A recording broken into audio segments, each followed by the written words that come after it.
Welcome to Nature Calls, Conversations from the Hudson Valley. Our team's goal is to present science-based information about gardening and all things nature in New York's Hudson Valley. Hosts Jean and Tim, along with team members Teresa and Linda, are master gardener volunteers for New York's Columbia and Greene counties. So if you're interested in gardening or nature or nuggets of information about what's happening outside your door, settle in. Enjoy the conversation. Whatever the season, we have something to say.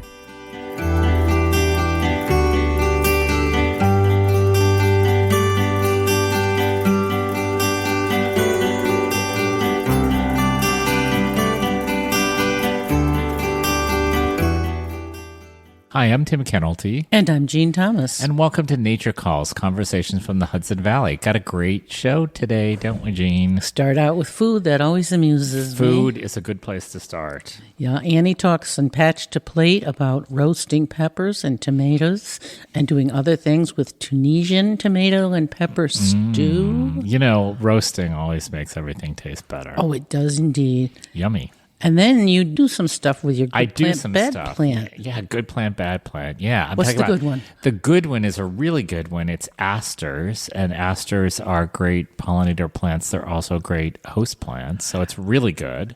And the bad one's a really bad one.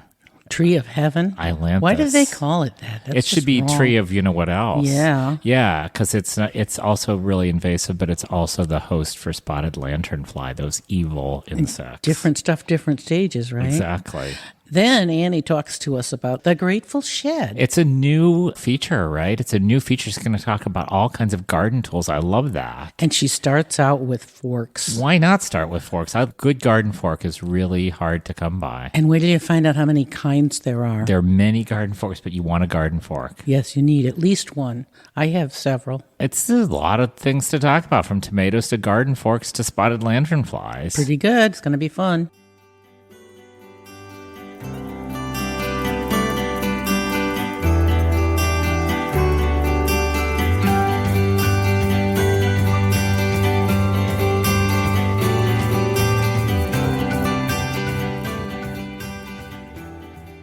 Hi, I'm Annie Scibienski. I'm a Master Gardener Volunteer and a member of the Nature Calls podcast team.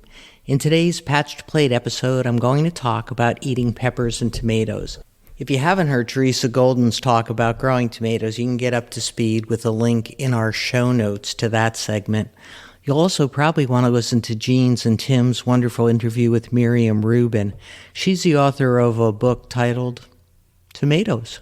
Peppers and tomatoes, onions, garlic, parsley too. Everything in the garden is ready. The farm stands are brimming. Even if we don't need much, every week we tour the farms. We visit our local farm stands, our favorites, and we see what's fresh and available, sometimes what's new or different. We pick up those items that we don't grow ourselves but recognize as seasonal, fresh, and we want to incorporate into this week's meals. We typically have bell peppers, serranos, jalapenos, fresnos, maybe shishitos, and Thai hots growing too in our garden. For us, more peppers, more better. Both peppers and tomatoes pair well together, and they share an affinity for cheese, particularly goat cheese, gorgonzola, and Parmesan. Both peppers and tomatoes love garlic, olive oil, onions, thyme, and the acid of vinegar. Keep those common compatibilities in mind when you're putting together your recipe or choosing among recipes. If another veggie, a particular herb, a dash of vinegar, or a sprinkle of a certain cheese will bring out the best attributes of more than one key ingredient, you're really increasing your chances of creating a tasty dish. Let's talk about a simple dish, fast food, dinner in under 30 minutes. Start by placing the oven rack about 6 inches below the broiler and preheat the oven to a hot 425 degrees Fahrenheit. Gather your ingredients. You'll need 1 sausage link per person, about 3 or 4 ounces of cherry or grape tomatoes, a half an onion, and the equivalent of 1 bell pepper. You may want to mix up the peppers. We like red, yellow, and orange all together in this dish. And those proportions are just the suggestion based on the way that we prepare this meal. You're the one who knows your audience, and so Add a little more of that, omit something else, or pull back on the amount so that it really fits in the way your folks like to eat. What you're going to do is grab a sheet pan and put 3 or 4 ounces of the cherry tomatoes per person on that. Wedge up an onion into 4 or 6 wedges, depending on how big it is. Cut your pepper into strips 2 inches wide. Slice up some garlic and grab the dried thyme. What you want to do is either spray or toss the veggies with olive oil, sprinkle everything with thyme, and give it all a good squeeze of lemon. Sprinkle it sparingly with salt. Now, if you're using a raw sausage like Italian sweet or spicy sausage, you'll want to score the links of sausage or cut them into long diagonal coins and put them on the sheet pan with the veggies and get some olive oil on that as well. If you're using pre-cooked sausage, like a chicken and spinach sausage or vegetarian or vegan sausage, you can slice them up, but hold off putting them in the oven yet. You don't want them to dry out. So now you put your sheet pan in the oven, either with or without the sausage, and set the timer for about 5 minutes. After 5 minutes, you'll want to pull it out, toss the veggies, toss the sausage if it's in there. If not, add the sausage at this point and add the garlic too. Pop it back in the oven for another 10 minutes or so. The sausage should be cooked or warmed through and the garlic just beginning to color. The tomatoes will have collapsed. If you'd like a little bit more browning on the meal, change the oven setting to broil and give it a final 3, 4, 5 minutes. Now pull it out. Sprinkle with freshly grated Parmesan or Gorgonzola, and either give it another squeeze of lemon or offer lemon wedges with it when you serve it. For serving suggestions, you can have this over rice, tossed with pasta, or on a piece of toasted sourdough. Summer. If you don't want to heat your oven, you can do this same preparation in a large skillet. When we cook it on the stovetop, we call it hearty root sauce in honor of all the goodies we've received in our CSA share from our CSA Hearty Roots. Don't want sausage tonight? Set the oven at 405 degrees Fahrenheit. Peel and clean some shrimp. Add them to the veggies. Spray and bake for 15 minutes, approximately, until the shrimp are curled and pink. This meal is great on toast, and you can toast your bread at the same time you're cooking the shrimp and veggies in the hot oven. If you prefer a vegan option tonight for dinner, cooked white beans, cannellini beans, would be my choice. Again, 15 minutes at the higher temp would be good. Now I want to offer an outstanding pepper standalone. This takes a bit of time, but the dish is largely unattended for most of it.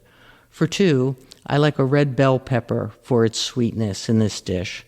Preheat the oven to 350 Fahrenheit, cut a pepper in half from stem to base, scrape out the ribs and seeds. A teaspoon's a handy tool for that. Sliver a clove of garlic. Put the peppers, cut side up, in an oiled roasting pan.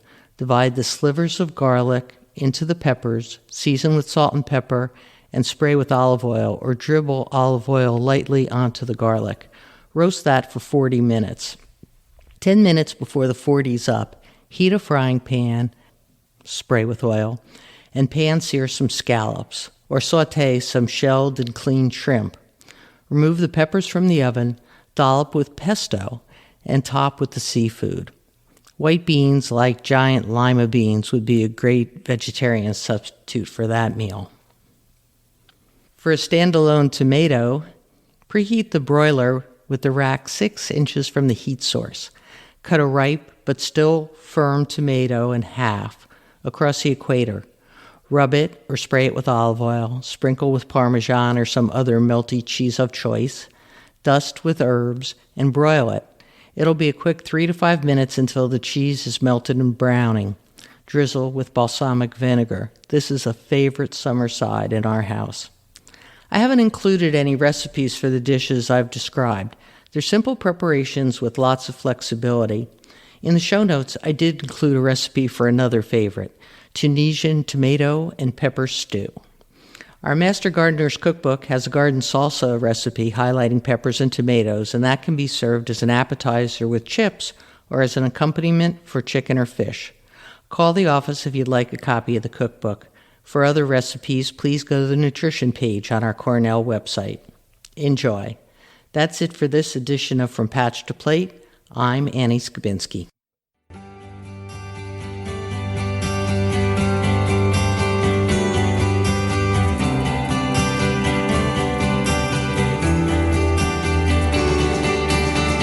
You're listening to Nature Calls, conversations from the Hudson Valley. Stay tuned for Good Plant, Bad Plant.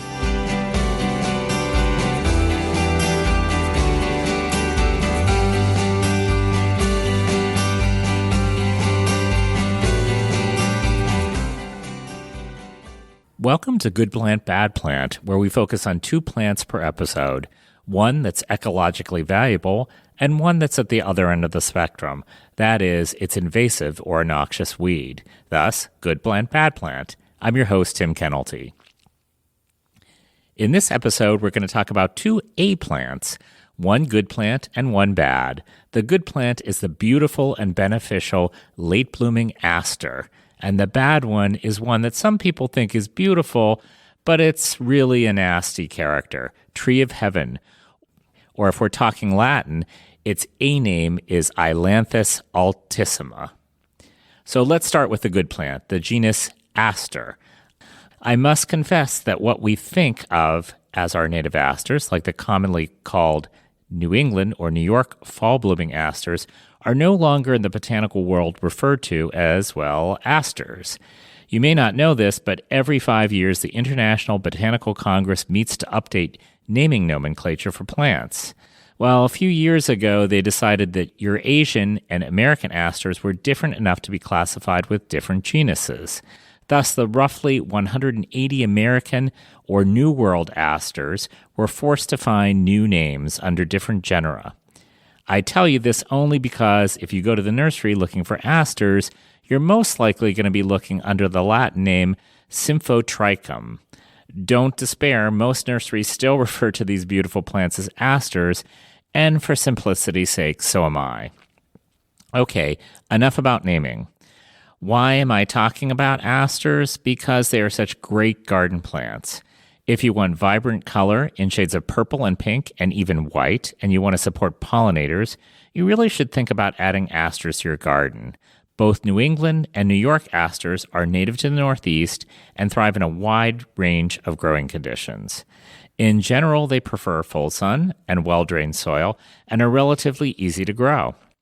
New England asters have full plump blooms and woody stems, while New York asters have smooth leaves and thinner stems. There are many, many cultivars and subcategories of asters ranging in height from 1 to 6 feet. Most, however, are perennial, have daisy-like colorful flowers, and bloom anytime between August and October. I've even had asters in my Hudson Valley garden blooming at Thanksgiving. Asters can be nibbled on by rabbits and deer, so you should really keep that in mind when placing them in the garden. Some of my favorite cultivars are Purple Cloud, Kickin' Carmen Red, and Elma Pachki. But there are countless others, and I think it's safe to say there's a cultivar for every taste. Besides being beautiful, asters attract and support many late-season pollinators in the garden. And in the winter, don't cut them back as they provide food and shelter for many bird species and small mammals. They are even a host plant for painted lady and pearl crescent butterflies. In fact, Doug Tallamy includes asters on his Keystone Species list, which is a group of plants that are the most important for supporting wildlife. So if you need some beautiful late-season color and you want to be kind to the birds and bees, plant some asters in your garden. Now for the really bad actor, the inappropriately named Tree of Heaven, or Ailanthus altissima. And of course, when I say bad actor, it's not the plant's fault that it's an invasive pest in our area. For any invasive non-native plant, some human brought it to our shores thinking it was beautiful, a food source, or had medicinal value. Tree of Heaven, which is native to China, was first introduced in Philadelphia in the late 1700s. Thereafter, it was widely planted in urban areas from New York City to Washington, D.C. At the time, it was thought to be an attractive ornamental tree that was fast-growing and tolerated a wide range of conditions. By the early 1900s, attitudes toward this plant began to change because of its weedy nature and foul odor. Today, it's thought to be highly invasive. More about that in a minute. Tree of Heaven is a fast-growing deciduous tree that can reach heights of 80 to 100 feet. Its leaves have a central stem with multiple lance-shaped leaflets on either side. When crushed, the leaves have a strong, offensive odor. The tree's leaves closely resemble those of two natives, black walnut and sumacs. I have all three on my property, and it can be really confusing. The main difference is that both black walnut and sumac leaves are serrated, while Tree of Heaven leaves have margins that are smooth. Like many invasive plants, Tree of Heaven has multiple reproductive strategies. Female trees can produce more than 300,000 seeds that are wind dispersed. Individual trees spread through aggressive root suckering. A new sprout can emerge as much as 50 feet away from the tree. In addition, leaves, roots, and bark of the tree contain allelopathic chemicals which inhibit establishment of native plants. So as you can imagine, this plant can be highly destructive to native ecosystems, pushing out valuable plants and often forming monocultures. This plant has one more bad trait. It is the primary host of the spotted lanternfly. This is a highly destructive invasive insect which is on the verge of establishing itself in our area. So if you identify Tree of Heaven in your yard, what should you do? If you have small shoots, you can pull them when the soil is damp, but make sure you remove all of the underground shoot or the plant will resprout. For larger stands, cutting or mowing is usually ineffective because the plant will quickly reproduce a large number of resprouts. For effective control, you'll probably need to use herbicides. As always, use caution and read all the labels and follow the instructions. I'm including links about this plant with more information on identification and control. So that's it for another edition of Good Plant, Bad Plant. And as always, if you want to support wildlife in your yard, plant those natives.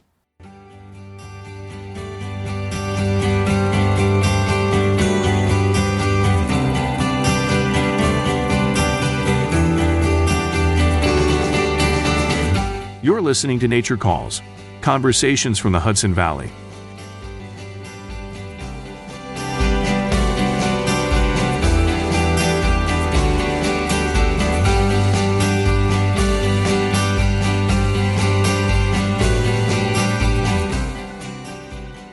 Welcome to the Grateful Shed, a new Nature Calls segment focused on garden tools. I'm Annie Scibienski.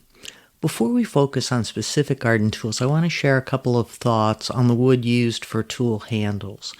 You'll want to choose your garden tools for long-lasting performance, so if the handle and shaft are made from wood, it should be hardwood. The handles of good garden tools are typically fashioned from ash, and the reason to choose ash is that it has a fine grain and a natural shock-absorbing quality that makes it shatter-resistant to the forces of normal garden duties. Only American hickory is stronger, and you'll see that used for handles on some digging tools, as well as heavy impact tools like axes, hammers, mallets, sledges, and hatchets. So when we suggest an ash or hickory handle, that's the background thinking. Usually I talk about cooking with garden vegetables, so I'm going to start this new segment by talking about forks. The garden fork is also called a spading fork or a digging fork.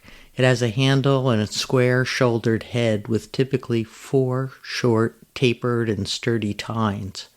The garden fork is the all-around number 1 fork for the Grateful Shed.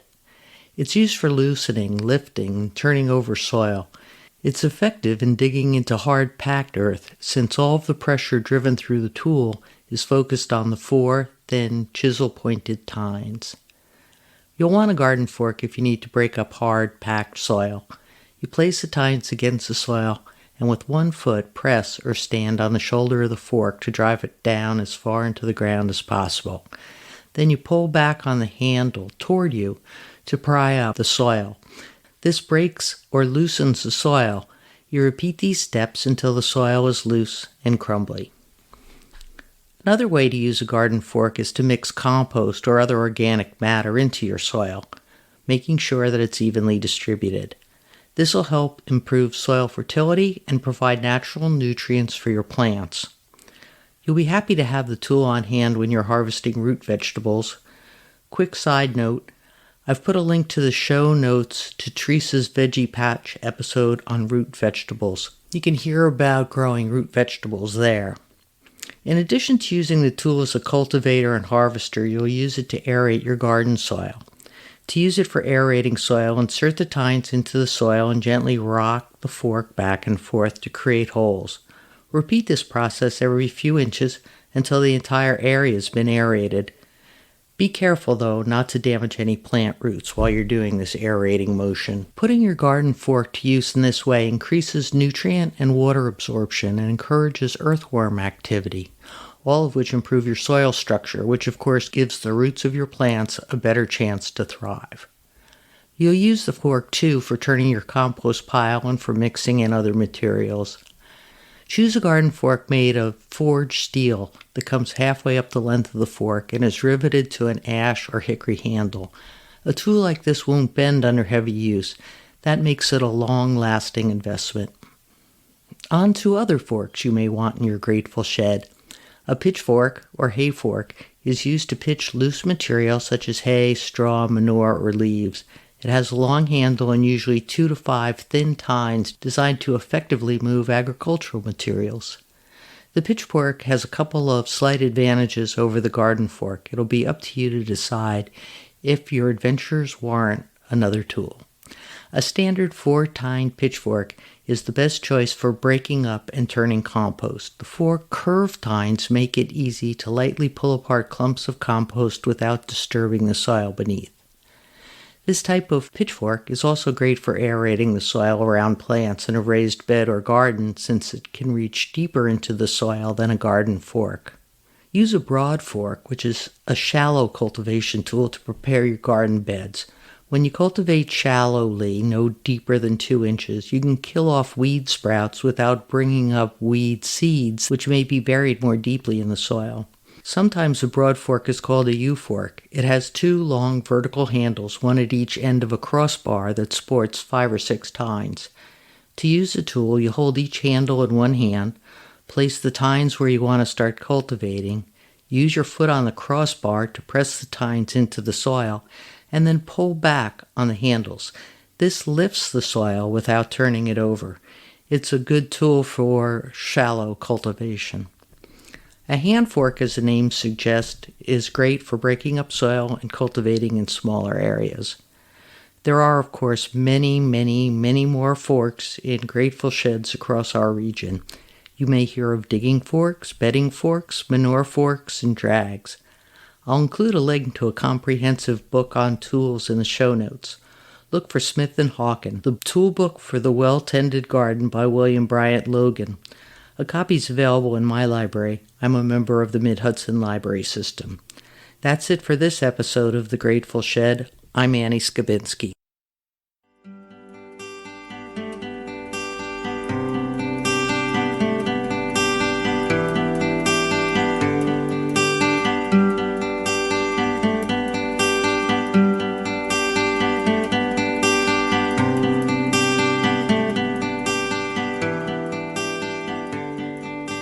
That concludes another episode of Nature Calls, Conversations from the Hudson Valley. We would like to thank Sandra Linnell and Devin Connolly from Cornell Cooperative Extension of Columbia and Greene Counties for production support. And a special thank you to our listeners for joining us on this episode of Nature Calls, Conversations from the Hudson Valley. You can find links to any of the topics mentioned in this episode at our website at ccecolumbiagreen.org. Comments and suggestions for future topics may be directed to us at columbiagreenmgb@cornell.edu or on the CCE Master Gardener Volunteers of Columbia and Greene Counties Facebook page. For more information about Cornell Cooperative Extension of Columbia and Greene Counties, visit our website at ccecolumbiagreen.org or visit us in Hudson or in Acre. Cornell Cooperative Extension provides equal programming and employment opportunities.